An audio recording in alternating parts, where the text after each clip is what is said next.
ಕೇಂದ್ರ ಚುನಾವಣಾ ಆಯೋಗದ ನಿರ್ದೇಶನದಂತೆ ಮಾರ್ಚ್ 29ರಿಂದ ನೀತಿ ಸಂಹಿತೆ ಜಾರಿಯಲ್ಲಿದ್ದು ಮೇ 15ರವರೆಗೆ ನೀತಿ ಸಂಹಿತೆ ಜಾರಿಯಲ್ಲಿರಲಿದೆ.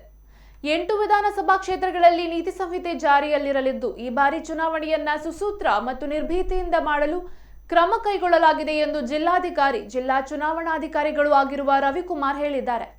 ಸುದ್ದಿಗಾರರ ಜೊತೆ ಮಾತನಾಡಿದ ಅವರು, ಆಯಾ ತಾಲೂಕುಗಳ ವ್ಯಾಪ್ತಿಯಲ್ಲಿ ನಾಮಪತ್ರ ಸ್ವೀಕಾರ ಮಾಡಲು ಕ್ರಮ ವಹಿಸಲಾಗಿದೆ. 8 ವಿಧಾನಸಭಾ ಕ್ಷೇತ್ರಗಳಿಗೆ ಚುನಾವಣಾ ಕ್ರಮ ವಹಿಸಲಾಗಿದೆ ಎಂದು ವಿವರಿಸಿದರು.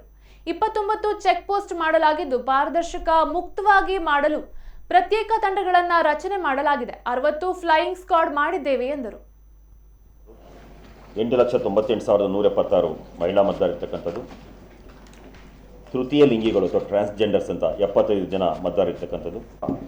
ನೇತೃತ್ವದಲ್ಲಿ ಕ್ಷೇತ್ರಕ್ಕೆ ಒಬ್ಬರಂತೆ 8 ಜನ ಮಾಡ್ಕೊಂಡಿದ್ದೀವಿ.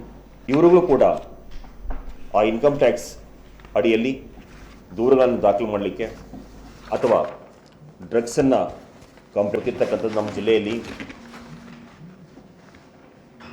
ಬೆಳೆಗಳಿಗೆ ರಕ್ಷಣೆ ವಾಹನಗಳನ್ನು ಮತ್ತು ಸಿಬ್ಬಂದಿಯನ್ನು ವಾಪಸ್ ಪಡೆದಿದ್ದೀವಿ. ಅವರಿಗೆ ನೀಡಿದ್ದ 396 ಪುರುಷ ಮತದಾರರು, 8,98,176 ಮಹಿಳಾ ಮತದಾರರಿರ್ತಕ್ಕಂಥದ್ದು. ತೃತೀಯ ಲಿಂಗಿಗಳು ಅಥವಾ ಟ್ರಾನ್ಸ್ಜೆಂಡರ್ಸ್ ಅಂತ 75 ಜನ ಮತದಾರರಿರ್ತಕ್ಕಂಥದ್ದು. ಇಡೀ ನಮ್ಮ ಜಿಲ್ಲೆಯಲ್ಲಿ